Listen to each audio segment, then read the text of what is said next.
তোমরা যদি পাপ না করতে তাহলে আল্লাহ তাআলা আবারও এমন একটি জাতি সৃষ্টি করতেন যে জাতি পাপ করার পরে আল্লাহর কাছে ক্ষমা চাইতো, তখন আল্লাহ তাআলা তাকে ক্ষমা করে দিতেন।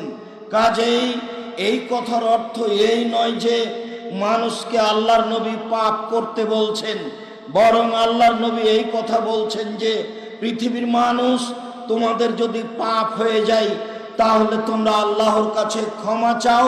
পাপ হয়ে যাওয়ার কারণে নিরাশা হয় না, মানুষেরই পাপ হতে পারে, এটাই স্বাভাবিক। ফেরেশতার পাপ হবে না, কেননা ফেরেশতার পাপ করার মতো কোনো ক্ষমতা নেই। আবু হুরায়রা রাদিয়াল্লাহু তাআলা আনহু বলেন, রাসূল সাল্লাল্লাহু আলাইহি ওয়াসাল্লাম বলেছেন, তুবা লিমান কানা ফি সাহিফাতিহি ইস্তিগফারান কাসীরা, নিশ্চয়